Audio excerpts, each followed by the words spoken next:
So again, welcome everybody to our Dharma gathering and online. And this is talk tonight is going to be about intention, exertion, and discipline. Ouch. Yeah. I just was inspired. I'm usually inspired to give the talk by what happens in the week before. And this weekend I was up at Kripalu doing a workshop called Taming the Mind. And we had 40 participants. And in the beginning, as I sometimes do, I asked, well, what is bringing you to this gathering here tonight? And why have you come for the weekend workshop? And about 35 or 36 at least out of the 40 said that they had some idea that meditation was good for them. They had tried it, they had read about it, and were having trouble getting around to it. So this, sort of January, early February program was hopefully for them an incentive to stabilize their practice, dig in a little, get something regular going on. And it's pretty rare that you hear somebody saying, well, I think meditation will be bad for me, so therefore I'm avoiding it like the plague. At least I don't talk to too many people like that. They have some idea that there would be some benefit, and then it's a question of getting to it. And as I emphasized in the weekend program, it's getting to it, but it's also really understanding clearly what the ground is, what the benefit is, and also how to actually really do it, and getting clear instructions. So I think those things come together, assuming though that we've had some kind of instructions and that we also have some notion of benefit coming from the practice. Well, then it's entering sort of in competition for the other myriad activities that we try to fit in, squeeze in, let's say, during a day. And so how do we prioritize this practice, and what are the obstacles that we face trying to get to it? So occasionally, we have some students who are kind of, fairly intense and fanatical, and dive in headfirst to the practice. But way, way more common is that we're going to face a certain amount of resistance, and that we're going to have to overcome that challenge. And I'm not just talking about practicing meditation, but practicing anything would have that kind of sense of stimulating a feeling of resistance and kind of laziness and not wanting to do it. And any good practice actually has that sort of built into it. So why is that, Why is that? And of course we need inspiration and aspiration. Goes without saying that something's inspiring us, something's moving us forward, maybe a relationship with a teacher, or something we read, a community of practitioners, maybe even just the story of somebody long ago who was a kind of personal hero, and who was, we read about Milarepa or somebody like that, or Buddha for that matter. So once we've become inspired in some way, once we have some idea of what the benefit is and how to go about it, still it's challenging to get a solid relationship to practice, a steady relationship to practice for most of us. So this talk is for you if that's true for you. And if it's not true for you, you can just audit or go practice if you want. But hopefully, we illuminate in talking this way some of the aspects of coming from the lineage, coming from the people who went before us, of how to go about this. And you could say tips. In my upcoming book, I mentioned that in the Tibetan tradition they call it grandmother's advice. Somebody who's been there before, who's faced some of the same obstacles, and who has a sort of grounded, earthy wisdom to offer in terms of how to go about it. So this is Grandma Nudge here, recommending certain things, and of course I'm getting them from great grandpa Trungpa Rinpoche and all of the people who came before him, who formulated some of these things that we're going to talk about tonight. So really, the heart of the matter tonight is going to be looking at discipline and exertion, and I'll dig into those. But I think prior to that, the first sort of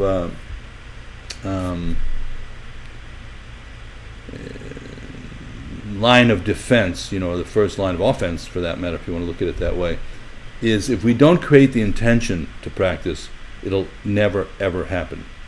And intention is like the tip of an arrow, and we align ourselves with our intention.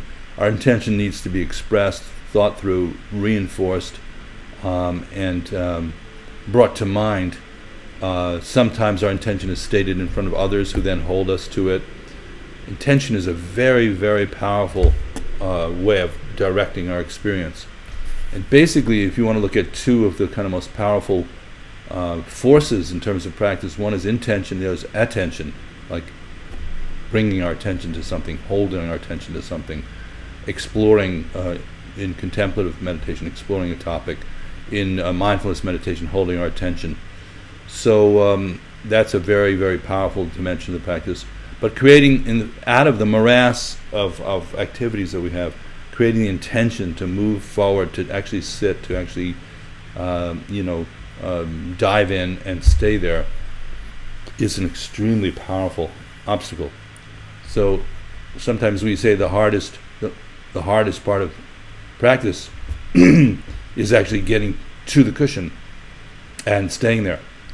In between, while we're on the cushion, of course, it's helpful to understand what we're doing, how we're going about it. But just getting there is, kind of a fairly big deal. Getting to a retreat, getting to a weekend workshop. So, a big help here in terms of formulating this, of what we're talking about tonight, is going to be looking at what we call the paramitas, which there are some talks previously, if you want to tag those in the archives. There are talks on the 6 paramitas, and those will be relevant, and we're going to talk about 2 of them in more detail tonight, and in a very practical way. So the first thing is, at the end of the workshop at Kripalu, I asked everybody, okay, so you came in. I basically said, it's, from my point of view, I'm running a Buddhist piano bar. I take requests. People said they want to sharpen up their intention and actually focus and be able to do practice going forward after the workshop. So at the end, I asked people, how many of you would be willing to commit to saying, and this is sort of the same thing I ask for most beginning students, to practicing 4 to 5 times a week. I don't even ask for 7. 4 to 5 times a week over each month, 15 to 20 minutes of mindfulness meditation. 15 to 20 minutes, 4 to 5 times a week for the next month. And everybody raised their hand. Okay, that is stating your intention and connecting it up with making a commitment. That's the whole deal. You make an intention, you have to be inspired first, you create an intention, you follow through on it, you make a commitment, you do it.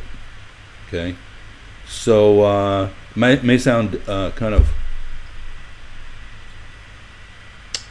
mechanical in a way, but that's okay, because we're not saying that the practice itself, while you're doing it, becomes mechanical and you're just getting through it. That would be the wrong understanding. So let's look at the notion of discipline from this point of view of the paramitas. There's some great material around about the paramitas if you want to read it. And I'm drawing from seminary transcripts, which are now compiled into the profound treasury of Ocean of Dharma, which is a big 3-volume set, the seminary transcripts of Trungpa Rinpoche.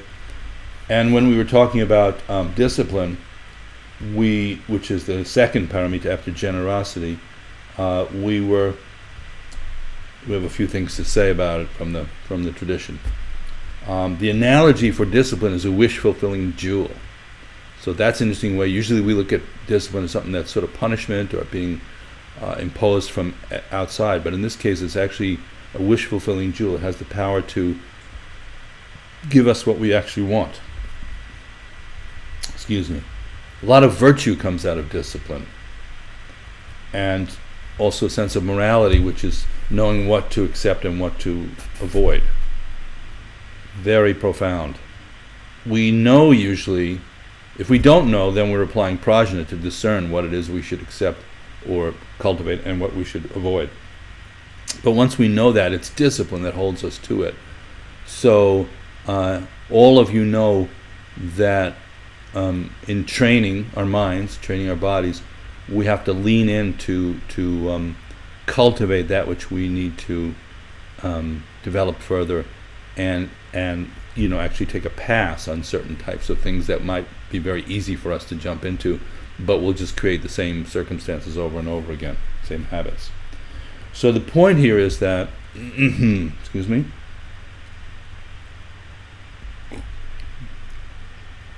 the point here is that we are overcoming habitual patterns. Really, in a way, it's as simple as that. We've already said that our fundamental nature, our basic awareness, is primordial and good. Talked about that till we're blue in the face. But it's covered over by negative habitual patterns. That's the basic logic of the whole path there. So we're basically good.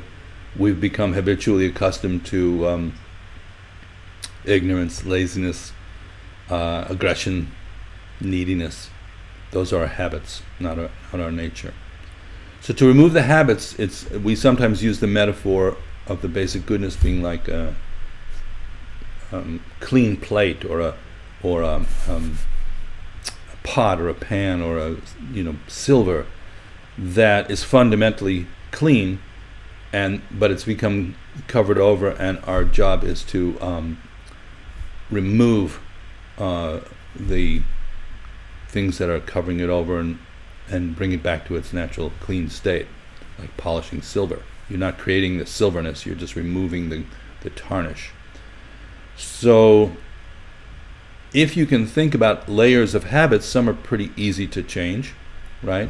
And those would correspond to the kind of superficial layer of smudge on a pot or a pan, maybe a liquid grease or something. Like if you pan fried or seared, a piece of chicken or something like that, or a tofu patty, and then something gets really burned onto the pan as we're cooking, and that's when we get into a situation of soaking, which is actually not recommended. There's actually a Shambhala slogan that says, "Don't soak the dishes," meaning when you're cleaning it up, clean it up. Don't leave it for sitting in the sink for days and days under the delusion that you're soaking it. So if we are going to clean away that kind of deeply ingrained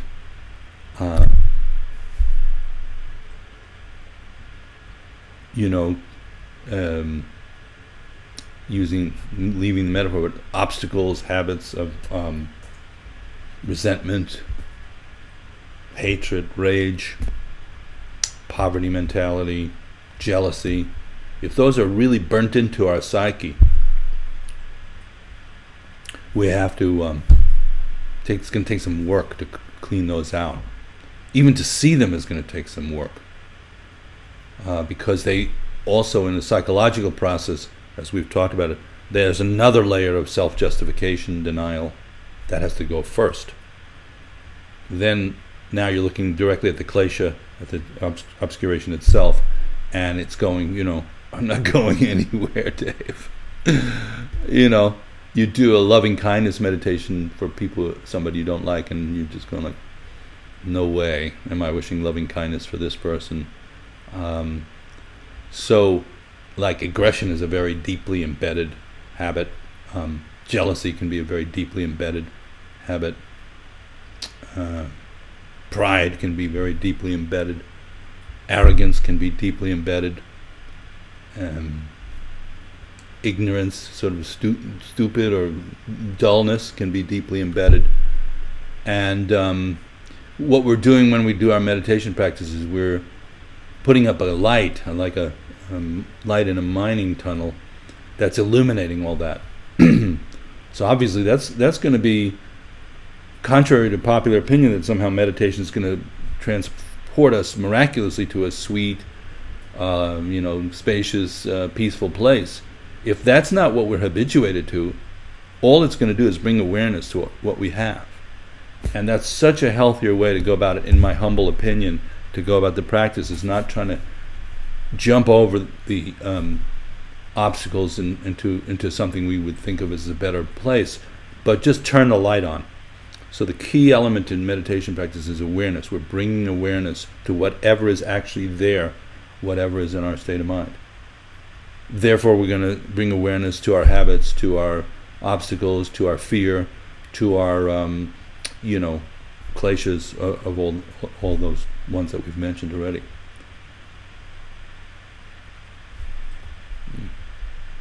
So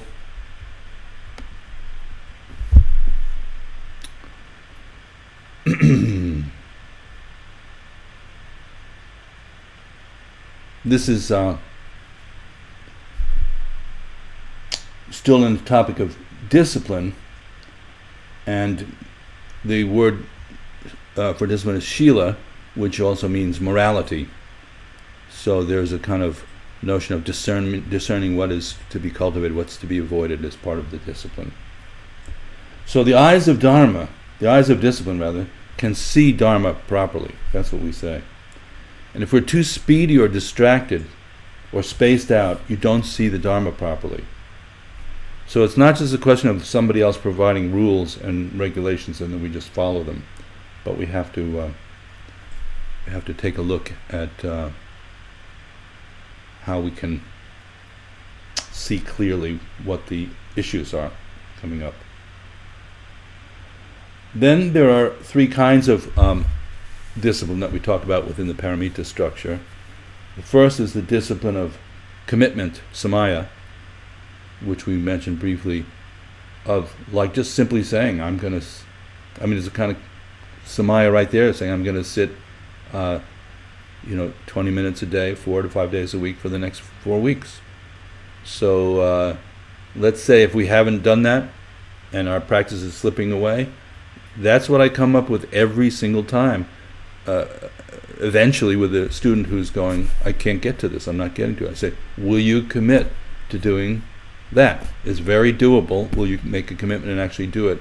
And of course, once the commitment's there, there's more of a sense of finding the way. If you make that kind of commitment and it's 10 o'clock at night and you haven't done the practice yet, you go, okay, just before I go to bed, I'm going to sit for 20 minutes. Get up in the morning. Of course, once you make that inroad, deeper commitments become possible for retreats and longer practice and so forth. So it's not a question of a heavy-handed, guilt-ridden obligation. That would be too bad. That would be the best we could make of all this. There's a sense of lightness, but steadiness. Okay. The second quality of discipline is called the discipline of gathering virtuous dharmas, and that, in that regard, we just take pride in living, in a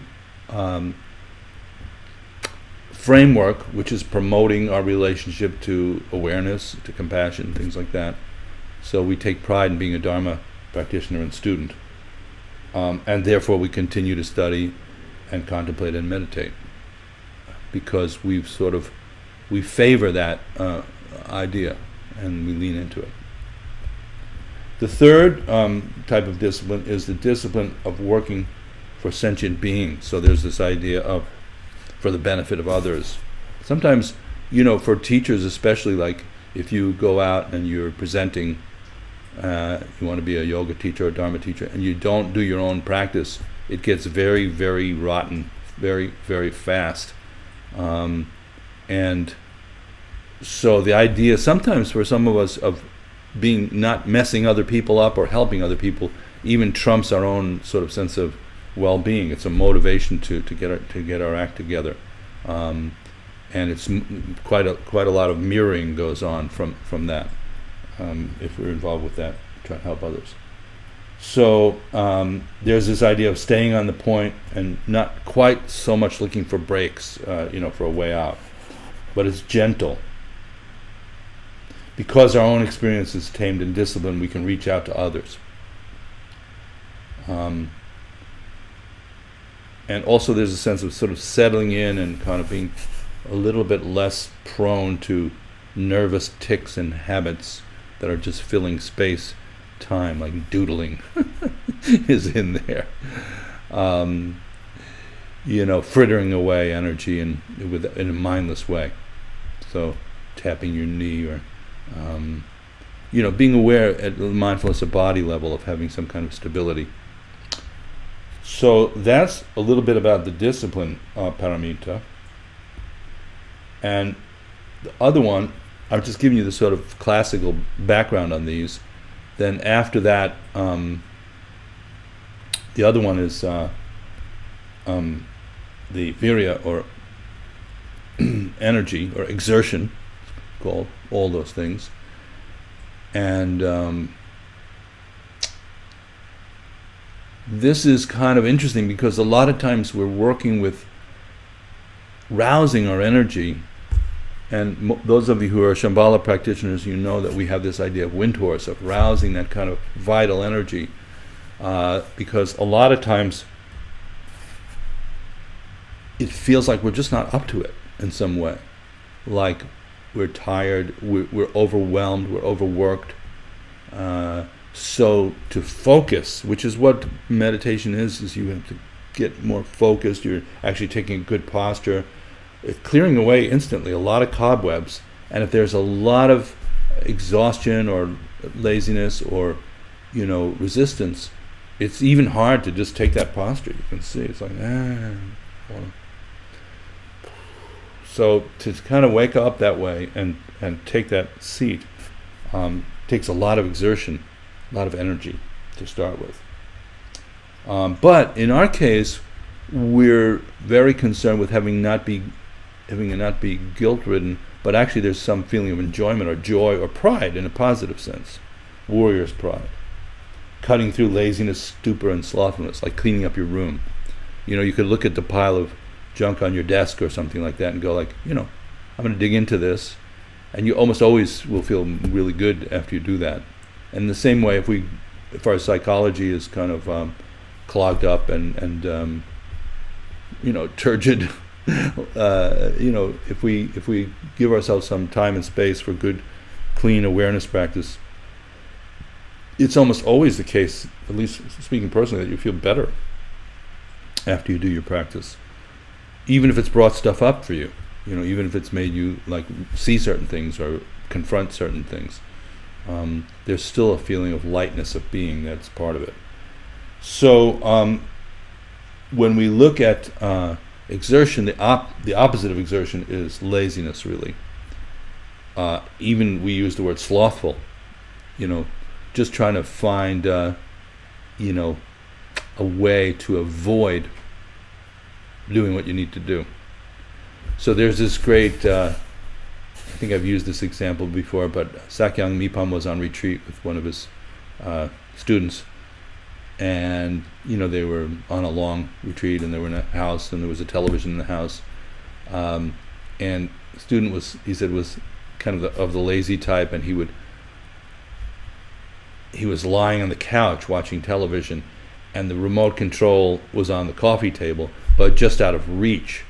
So instead of even having enough exertion to get up and get the remote control to change the channel, there was a hanger closer, and he hooked the hanger on his foot, and then tried to pull the remote control with the hanger, of course, which then knocked the remote control on the floor. But I think we've all done things like that. We can identify with sort of how clever laziness is and how energetic it really is. How much more energy that took than trying to just getting up for a second. So in the three types of slothfulness or laziness, the first one is that you haven't organized your life properly, and so you feel like a victim of circumstances. That's a big one. And I love this. I quote this one exactly from Trungpa Rinpoche. It's as if you think you're a victim of your life and not of your laziness. So I can relate to that. I'm sure other people can relate to it, where you feel like overwhelmed by circumstances or the way somebody else is behaving in your environment, and it becomes justification for laziness. The second one, I gotta quote this one too, is the Oi Gewalt mentality. Now you have to understand, this is coming from a Tibetan who was just very good at vernacular. So for those of you who don't know this vernacular, this is Yiddish. I call it Jewish thunder, Oi Gewalt. But it really, Oi is almost untranslatable. It's also sometimes sort of fundamental Yiddish mantra. And Gewalt is like, there's a sense of things are screwed up and you're giving up. So what's the point, If I go to practice, I'm just going to still be a mess at the end of it. Look at the consequences so far. I'm comfortable where I am. I'm secure. And really there's no point anyhow to any of it. Life sucks. This is not going to help. So that would be the second type of slothfulness. And the third one is called insulting the Dharma, taking advantage of anything. Any and all distractions are welcome. You could put a sign up on the wall.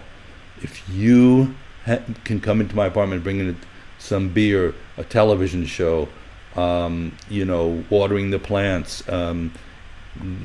Facebook, present situation hopefully somewhat excluded, texting, anything other than paying attention to what's actually happening. So that's called insulting the Dharma. Any and all distractions are welcome to keep you from getting to your practice. So for particularly the laziness one, that you haven't organized your life properly, Trungpa Rinpoche used to recommend scheduling as a really positive influence. So that's why I say, like, 4 to 5 times a week, just put it in your calendar that you're going to sit for 20 minutes, and it's it's not negotiable. Just like a meeting is not negotiable, and it is possible to do that. Just say, I'm doing this now at this time, from this time to this time. That's what I'm doing. You tell everybody, they go fine. They get used to it. Doesn't have to be the beginning or the end of anything of the world. Then we have 3 categories of exertion of the virya. If you overcome the laziness, the first one is, like they say, exertion is like a suit of armor, and it's kind of steadiness and strength and stability. You're not as kind of vulnerable to like every kind of temporary interruption. So the suit of armor is like kind of represents positive reinforcement of good attitude and stature. It's harder to slouch when you're wearing a suit of armor. I'm not recommending that you meditate in a suit of armor. I hope nobody's that literal, but you never know. The second category is called the exertion of action, which is joy, is the first one of those. Self-respect, feeling the world is sacred, that your actions are sacred and have consequence. The second one is unmovability, unmovable exertion. You stay with it, even if distractions come up, like you're like unmovable, you're unshakable, you're like a mountain. I recommend that one if you're practicing and it seems like I can't do this, blah, blah, blah, just sit like a mountain through it. It will change and you will get through it. So if halfway through your meditation period it just feels like you can't do it, just become more unshakable and just stick to it. And that's a kind of very basic thing. It actually works quite well. And then the third in that category is not changing your mind. If obstacles and disappointments come up, and you don't blame others, that happens a lot. Oh, look, that person's not getting so enlightened, so this probably doesn't work that much. It's a dead giveaway when you start paying so much attention to what other people's progress it is in anything, So, if you had perceive somebody else as kind of behaving badly or not practicing strongly or whatever, that doesn't interrupt your notion of your project. That's them. And then the fourth one in that category is the exertion of non-arrogance. And, arrogance is a big problem from a dharmic point of view.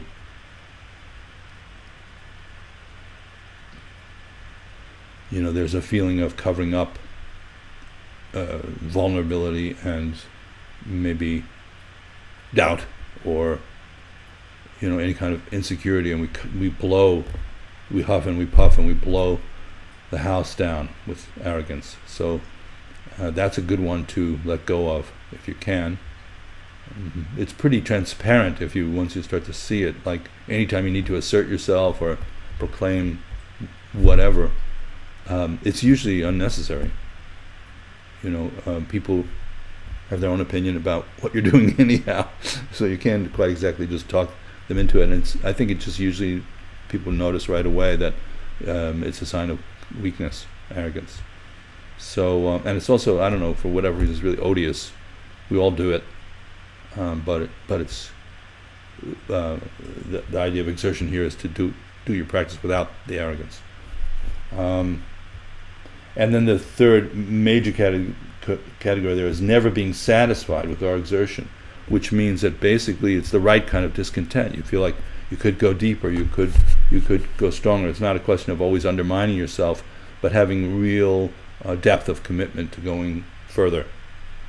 Even any kind of inspiration that comes up, it's like reinvesting your principle. The profits come up, reinvest, put in, go forward, go further. So exertion's a kind of refueling, somewhat in midair in terms of practice. You're already underway and you're refueling.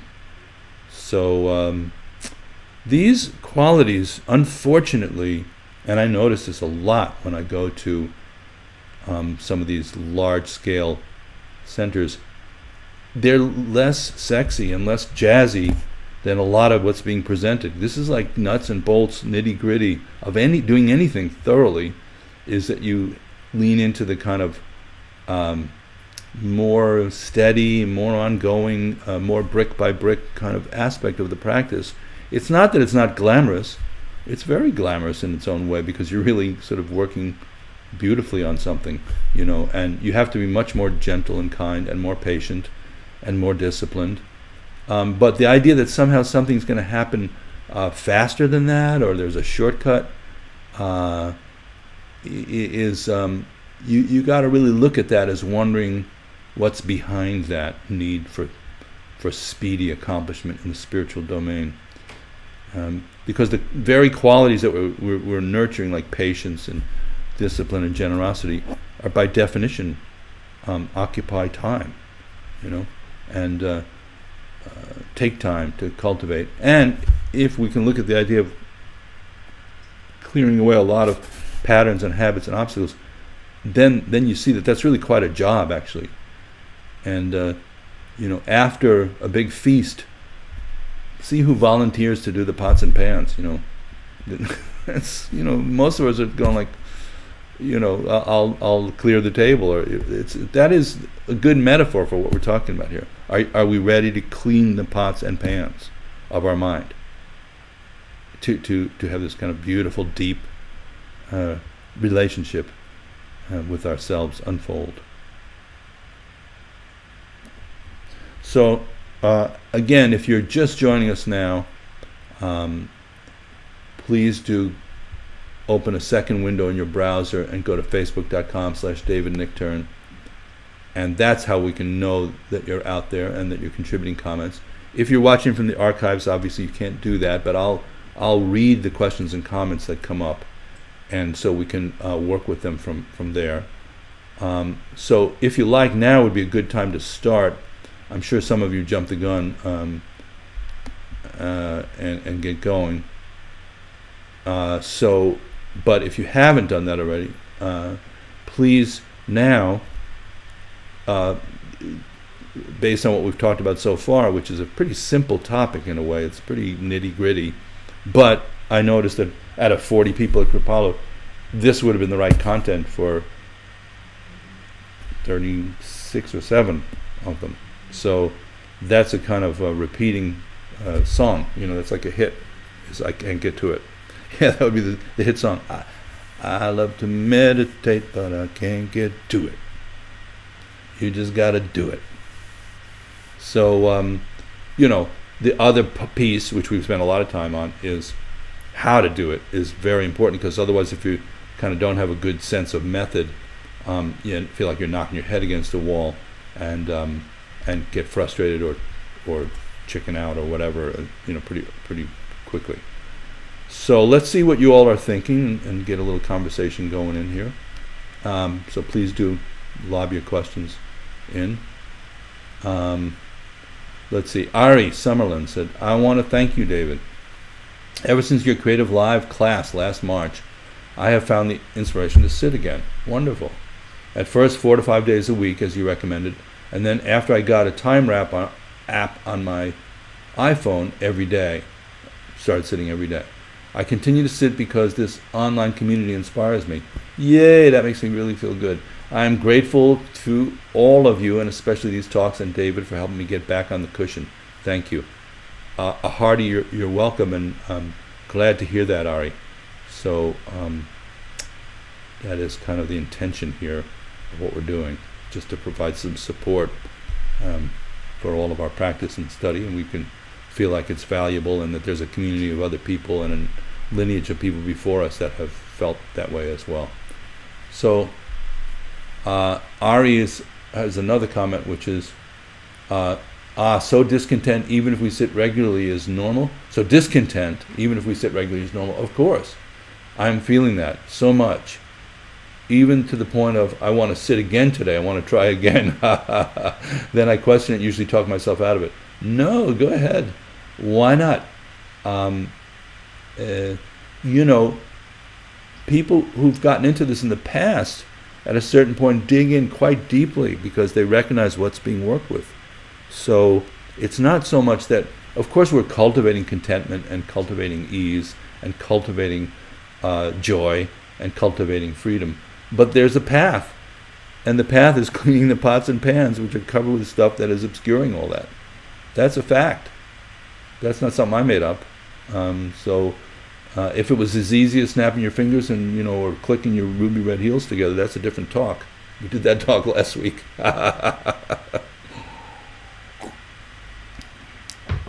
Okay, let's see what... Deb Star Divine. Boy, I really needed to hear this talk. I'm going to recommit starting tomorrow. 20 minutes a day, 5 days a week. Thanks, David. Okay. Mary Wheeling is saying she's just joining after finishing up cleaning the literal pots and pans. Oh, that's funny. Okay, so again, let's see what you are all thinking about. If you could put your questions and comments in about intention, exertion, and discipline. Really, we're talking about getting to practice, practice what we're studying. Let's see if there's any more comments. Laurel. Wow, really needed to hear this today. Yeah, this was like 36 or 38 out of 40 people who come to the workshop. This is what we need to hear. Or just to hold, to touch in on it, then we need to go do it. So Laurel is saying, wow, really needed to hear this today. David, you are helping me to wash the dishes. Clear the way to the cushion. Thanks so much for your down-to-earth way of expressing the teachings. Cheers. And thank you, Laurel. Good to hear from you.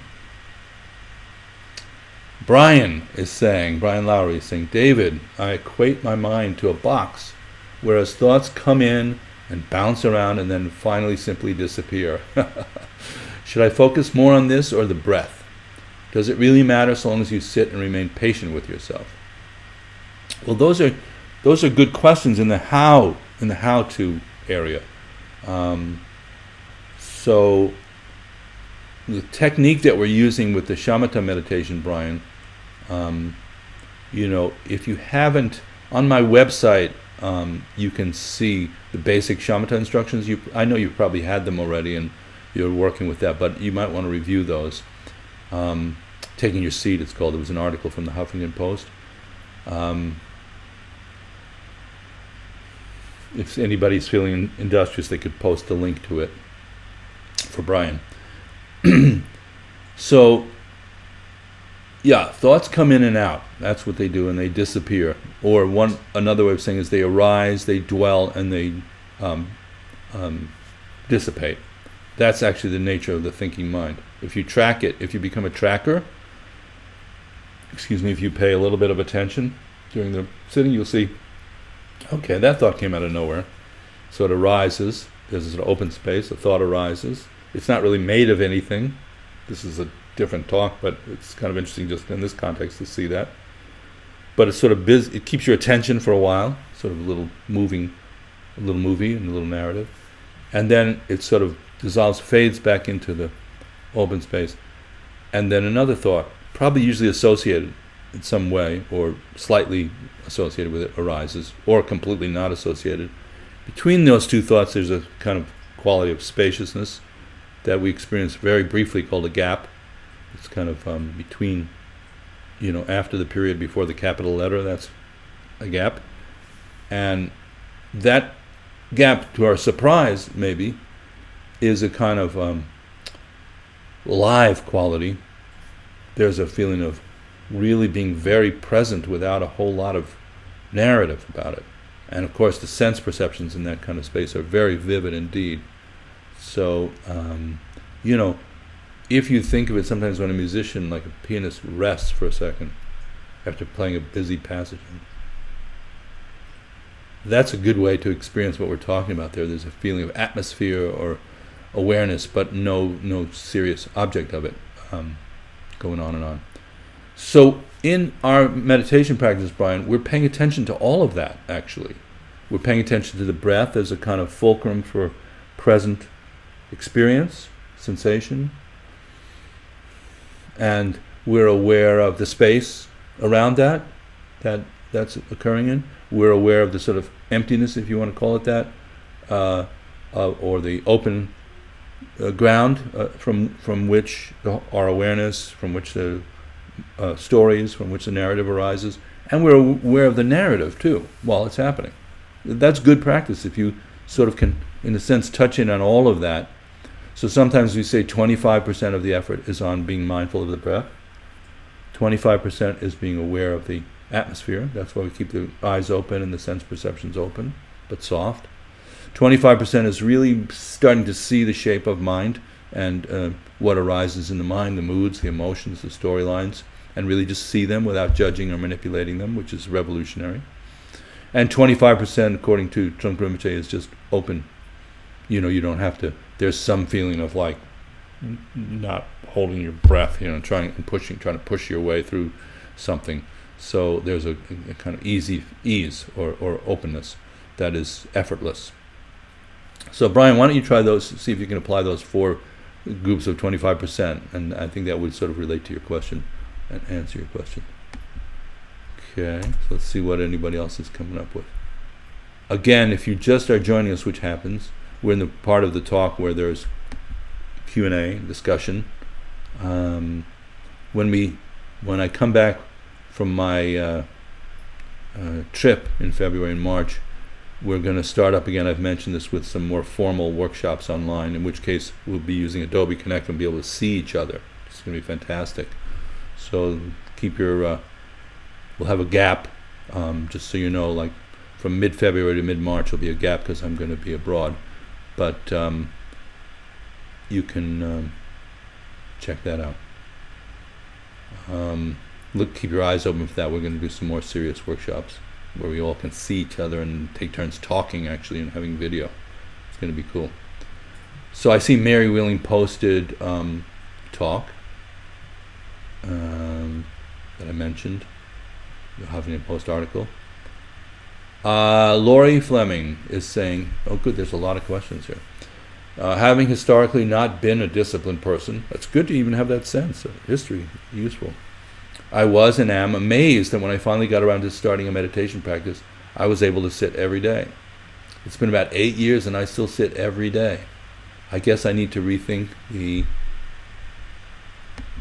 idea that I'm not disciplined. Yes, you do, because that's very disciplined. Sometimes it takes me a while to get down to it, but I do it every day. I have to. I don't want to go back to where I was before I started sitting. Great. Terrific comment. Okay, Joe Bundy. Joe is saying, cleaning the pots and pans as you talk. I too love this group and the grounding it provides. I found sitting very early in the morning each day keeps me on the cushion. It would not be a day without my meditation way. Yeah, Joe, a lot of people start, who want to get, a handle on the discipline, start early in the morning before it takes off. So that's a good way. If you're not sure when to do it, that's a great way to do it. Travis May is saying, Lori, you're the most disciplined person I know. There's another country heard from. And Lori is saying, you must know a lot of sloths. Okay. Let's see. Rebecca. Hi, Rebecca. Discipline and exertion have always come naturally for me, and I take a lot of delight in it. I've been practicing regularly for a couple of years now, and it's really become a normal, regular part of my day, just like brushing my teeth or eating a meal. Precisely because of all this of this familiarity, I've decided to try to practice twice a day, and that's been really challenging. I use this totally juicy justification that I already practice one good session per day, so I can be lax about the second session. Sometimes I even get an attitude with my cushion, ha ha ha. So this is not even so much about the actual practice on the cushion for me. I've been really watching my mind try to avoid the second session with such arrogance. Okay? Ha! I am becoming more aware of how I do this in other areas of my life. It's been good to see this, even though I still haven't established a strong second practice. Eventually I'll get there with. Just got to do it. But it feels like a light-hearted approach. When I first began practicing just once daily, it was very serious and heavy-handed. It's been pretty interesting to see the contrast. Yeah. It's always going to, whatever you need to look at is going to wiggle its way onto the playing field. Because we're playing cat and mouse with ourselves, ultimately, is what we look at, what we don't look at. There's some delusion that we're trying to trick other people, but we're really working from a ground of knowing what we're doing already, because we did it, we created it. So that's an interesting series of comments there from that point of view. Or as Rinpoche would say, like, who's kidding who?